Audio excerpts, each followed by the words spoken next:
When girls from all over the world are kidnapped to become super spies, they have to train hard and struggle to survive in this camp because if they aren't strong enough they will be eliminated.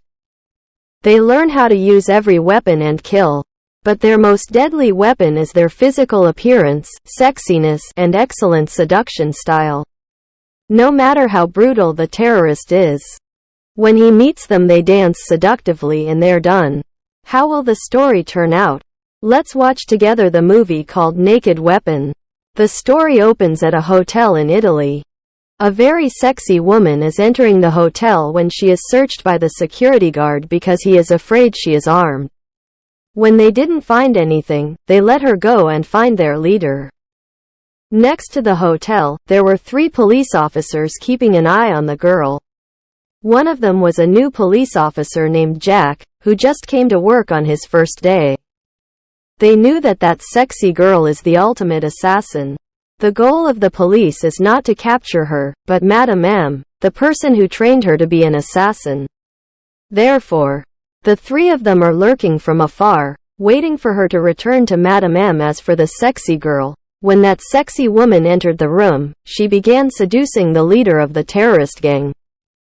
This made the leader of the terrorist unable to restrain himself, so he gave in and indulged in her. Whenever people are the happiest, we forget to be careful. When the leader of the terrorist had played with her until he was satisfied, he had the girl give him a massage and she had the opportunity to use her hands to hit the leader of the terrorist's spine until it was broken and he died without even saying a word. She walked out. As if nothing had happened, the bodyguards outside hurriedly called their leader. When no one answered the phone, they attacked the woman. But she was not afraid of anything. She managed to defeat them quickly. Madame M easily and elegantly walked out, got in the car and drove away, but one of the bodyguards shot an RPG at her car, causing her to be seriously injured. The police rushed to help, but the 2 policemen shot and killed Madame M. She also shoots and silences the murderer.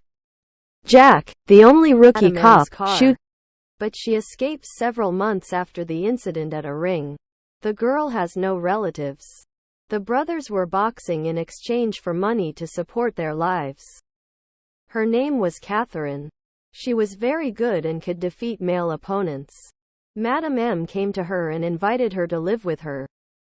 She told Catherine that she can make Catherine the best fighter and will make Catherine have money, no need to struggle anymore. Catherine, whose life is full of darkness. So she decides to go with Madame M. Now it is reported that there are girls from all over the world. A large number of people have been kidnapped. Those who are still investigating Madame M's case feel suspicious that these abductions might be related to Madame M even though the missing children are in different corners of the world. What those children or what they have in common is that they're all 13 years old, and each one is skilled at martial arts or is an athlete. Now that 40 girls are missing, Jack suspects Madame M is training super assassins to take their place. The old assassin who recently died tried to find every clue but there were no traces. On an island in the middle of the sea, Madame M's training base was. She brought the children here to train to be the best. After getting all the children, Madame M told everyone that on this island there are CCTV cameras everywhere and outside the fence there are guards 24 hours a day. If anyone thinks of escaping, they would be shot by those soldiers immediately. The children were more frightened than the others so they came to comfort a young girl named Charon. And that night there were some children who wanted to escape from this island. Charon who did not. I wanted to stay here too, but Catherine stopped me. She said they probably wouldn't escape. So don't put yourself at risk. Charon believed it and decided to stay. That night, 3 girls secretly escaped. Leaving the camp, the next morning they practiced hard, running around the island and practicing various battles. The 3 girls who had secretly escaped last night were brought back by soldiers with their dead bodies when Shireen saw this. Thanks to Catherine, she stopped her and the 2 grew closer. Catherine always looked after and encouraged her when Charon was discouraged from training them as sisters. 6 years have passed and now they are all grown-ups. Catherine and Charon's relationship remains the same. Everyone in the camp is able to fight and use weapons with ease. Some are playful. Some are serious like girls, but there is one person who seems serious. She practiced all the time, even when the others in her party had real names, and then the day of the test came. Madame M took them all and released them on an island, where she sat and waited for the announcement that on the island there are male enemies here. Find them all or you will be killed. At first they didn't know what to do but stood together as a group. Charon was so excited that her hands were shaking, but Catherine came to comfort her and calm her down. Taking down the man, she was really good at it. She went up to the coconut tree and waited for them to come by. Then she hung upside down and managed to take down the man from Charon's side. She almost didn't escape. She was locked in a chokehold and she was about to be stabbed with a knife, but she was able to deal with the man. She looked very afraid of killing someone for the first time. After the mission was finished, she secretly went to the bathroom to cry alone, so Catherine had to go in. Came to comfort her. Then Charon said that we are only Madame's testing animals and have no value at all. Catherine then said that everything we learn here is something we will use outside. Forget about the story inside. Give it all today. And thinking about our future outside. When the two of them cried and hugged each other inside, when it was time to go to bed. Everyone couldn't sleep because of what had just happened. But Madame M came in and told everyone, listen carefully, this is your mission. Just take the closest person and drag the corpse outside. If anyone doesn't leave within 2 minutes, they will be punished. After she finished speaking, she walked out of the room. Some of the girls started to lose consciousness and started crying. They said to each other that we have been friends for 6 years, why would we have to kill each other? Everyone is suspicious. There was no trust between them and they didn't know what to do. Time was running out. In fact, the person who didn't speak much walked up and slit the throat of the woman near her. Then a fight broke out. No one wanted to die, even though they were close friends. It was necessary to kill them. When they had already killed half of them, they dragged the bodies outside as Madame M had said, but their expressions looked very resentful. Madame M congratulated them. The ones who survived, she told the rest, that they had shown courage and strength against the situation that could happen at any time. Take a good look around them. These women were no longer her friends. Only one person will survive tomorrow's ordeal, and she concludes by saying who the woman will be and orders everyone to go back to bed. The girls know they will kill each other and will. There was only one survivor. Everyone couldn't sleep, some lost their minds, some prayed, and some even received weapons to use tomorrow. But Catherine's side still let Shireen rest, and she was sitting next to her guarding her. Charon said to her that if we face each other tomorrow, promise me not to hold back on me. But Catherine told her to get some rest, tomorrow was just a test day. The next morning came the day of the final test. There were 11 of them left. Everyone came into a room surrounded by cages. Madame M greeted them saying that today was an important day for one of them. Will have the right to survive, and she starts telling the rules. She tells everyone that you all will get a different number. The person who gets number 1 must go into the cage empty-handed and will fight with the girl who gets number 2 who can pick up a weapon after fighting to the death on one side. And the person who survives will meet numbers 3 and 4 at the same time. After that, the winner will meet the person with numbers 5, 6, and 7 who enter the cage together. And finally, the 4 people who got numbers 8 to number 11 will go inside and crowd together again. The competition will end when there's only one person left alive. When the girls heard that, they said, It's not fair. The first person who goes in probably doesn't have a chance to survive, but Madame M tells them that the world is unfair. Then they draw lots to see who will get which number. They get number 11, Charlene gets number 10, but Catherine, she got the number 1. Before she went in, she said to Charon that if I die in that cage, you'll remember me. Don't ever forget me. Charon replied that we'll never forget each other, then she took the number. Catherine's side went into the city instead. Catherine shouted to Madame M that she had been robbed, but Madame M didn't. Face to face in the cage, girl number 2 said to Charon that I didn't want to hurt her, but I had no choice. She ran. Came to fight Charon, but Challenge defeated the woman until she fainted. And numbers 3 and 4 came in with larger weapons. Both of them helped take down Charon, but Challenge was still able to defeat the 2 men, but she was hit. There was a lot going on as well.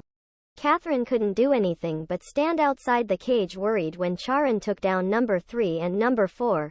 Then the people with number 5, 6, and 7 came in. All 3 of them crowded around Charon. Shireen, who had fought with many people, was starting to get very weak, but she fought until she defeated those 3 people again. Now she was exhausted and could hardly stand. The remaining 4 girls came in just because she was studying. Help support her and absolutely do not allow others to get close to Charon. At that time, a young woman proposed the idea to Truth that we fight together and we will win. But Truth, being a quiet person and not bothering with anyone, said that it wasn't us who was going to win, and then just the woman leaving immediately. Now there are 4 people left. The 2 real couples with Catherine came to fight, while Charon fought with another woman. Charon tried to get up and take control with that woman, but she no longer had any strength left. The real side and Catherine fought hard to the death. No one gave in. The 2 fought for a long time. Catherine missed a move and fought until she couldn't get up. Jean approached Charon so that the scene was about to end. But just as she was about to do so, Madame M said, "The 3 of you have impressed me so much. I will break my word and keep you all to myself. I will change my mind and keep you guys." The 3 of them were really dark. After hearing that, she decided to kill Charon.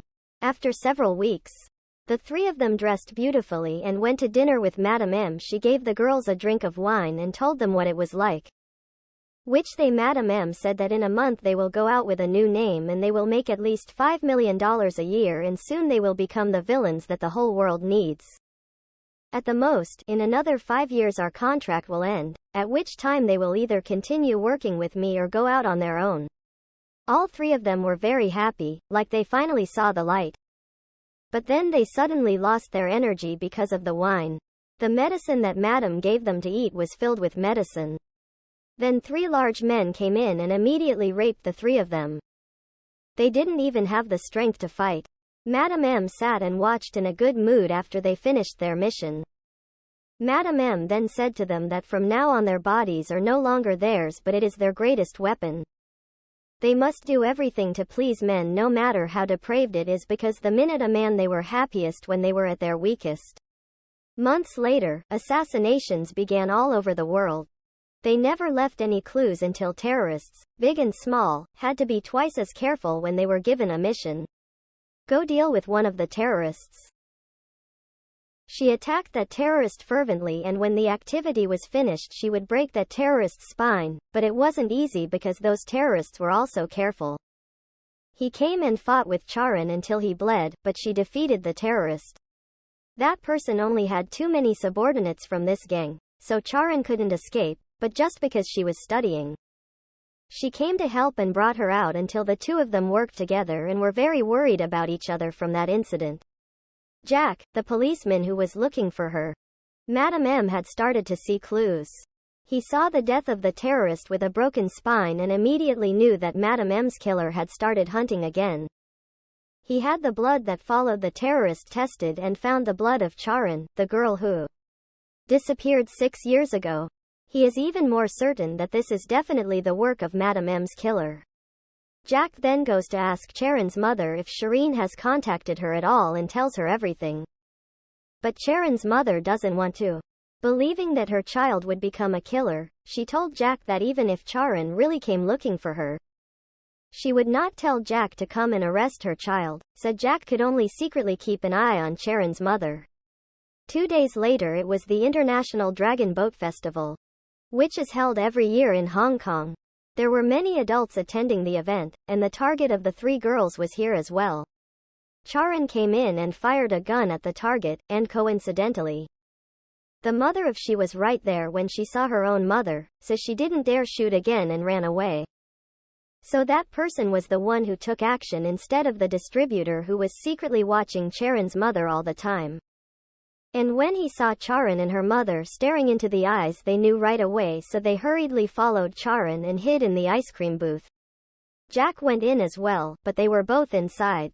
Jack saw that Charon was cold and he took off his shirt for Charon to put on. Then the two started talking because the ice cream truck stops and Charon hits Jack in the head until he's unconscious and runs away. Jack doesn't know where to go to find Shalane, so he can only sneak off to see Charon's mother all the way. Charon's mother is worried that today she saw her daughter Charon and then a real woman came to her. She rushed towards her thinking it was Charon, but the woman actually turned out to be Madame M. Sent her to deal with Charon's mother because they had a rule that said it was forbidden. Definitely contact the family if it hasn't been 5 years since Jack was in trouble. Charon came to help her. Jack took her mother away first, then she actually returned and prepared to fight. The two had never really fought before, because when they tested Charon, she was exhausted first and couldn't actually fight. But now no one was at a disadvantage. The two ran into a fierce fight. Each side was skilled, no one would give in. The two fought for a long time but did not know whether to win or not, so a picture appeared on the table at Charon, but Charon punched the picture frame until it broke and threw the shards of glass back to Jean. Plus at that moment, lightning occurred, causing her to blink and couldn't see the shards of glass. So she was completely stabbed in by the glass and fell down. Charon turned around to help her mother, but he got up again and ran towards Charon, so he used broken glass to shoot at him again, until it penetrated her body and actually died on the spot. Jack then took Charon's mother to the hospital, but Charon couldn't go in with her. So Jack gave him his number in case Charon called to ask about her mother's condition when the sky was clear, and Catherine found out and immediately came to Charon. She said to Charon that she had broken her promise by going to her mother. They would come after her and her mother. You know this, right? But Charon said that she knows when people will give your life and when will people take it back. Madame M came to the two of them and said that I have an offer for you to work for me one last time and that the contract will end so that you can live your life. All she wanted to hear was that she was studying with Shireen. Upon hearing that, she immediately agreed. Madame M went to negotiate the final job for them. Her client this time is named Ryuichi. He is the leader of the Japanese terrorist gang and he wants his friends. The gang that betrayed him died after agreeing on a price. Madame M sent the address of the target to Catherine and Charon. It was a nightclub, but when the two arrived there was not a single person because this was a trap. Ryuichi wants revenge on them for killing his best friend. Now Madame M is being tortured hanging from the ceiling and Ryuichi lets her fall in front of Catherine and Shireen. When the two see Madame M dead, they rush together, fleeing from there. Ryuichi shoots a dart at the two out of concern. Charon immediately goes to take the bullet for Catherine, but Ryuichi, who wants to play a game with the two, says that the dart he shot was not the poison, was just an aphrodisiac. Charon's side that was hit by the drug became weak, so she had to help her escape. She threw Charon into the garbage truck, but she didn't get to jump in because she was caught by Ryuichi before the episode. Ryuichi then shouts to Charon that I know you're going to help your friend. I'll be waiting for you at Pier 14. Back at the hospital, Jack calls Charon to meet him. It's dark outside. Jack reaches Charon. He began to push hard because she had been taken aphrodisiacs. But Jack was a gentleman and he didn't do anything to Charon. He took Charon to soak in seawater to calm her nerves, but it seemed that his condition was worse than Charon's. When Charon regained consciousness, when she came back, she was still attacking Jack as usual, so Jack let her go and the two of them had a meeting. Later on the beach, when Jack wakes up, Charon is gone and she goes to Pier 14, as the DVD says, to help Catherine. But when she arrives she sees an unbearable sight. Catherine has been made into a puppet and hung upside down. She was in great pain and begged Charon to help her kill her. Charon was so hurt to see that she immediately finished shooting Catherine, but as the glass shield was bulletproof, Charon was unable to do what Catherine wanted. Ryuichi ordered her to die. Catherine tearfully said, "I love you, Charon, and I will always be by your side." And Ryuichi proceeded to kill her right in front of her. In front of Charon's eyes. Now everyone has a grudge. He tells Shireen that we'll end it with the weapons he brought with him. He stands and drops his sword and comes to fight challenge with his bare hands. The two fight fiercely, but it's Ryuichi who has more conscience. He was able to deal with the bloodthirsty challenge. He managed to hit Charon's dead body until he was invisible, and Shireen became the DVD's punching bag. She consciously waited for Ryuichi to miss, and when Ryuichi missed, she took action. His spine caused Ryuichi to die on her own. Months later, there were no more murders. Jack would return to America, but his heart was completely given to Charon. He didn't know where to find Charlie. He returns to say goodbye to Shireen's mother and walks out, but then he meets Shireen again and the movie ends. It's called Naked Weapon. Friends who after watching it, how do you feel about it? Do you like this movie or not? Please leave a comment and let me know. For today I will have to leave for now. See you again in the next video.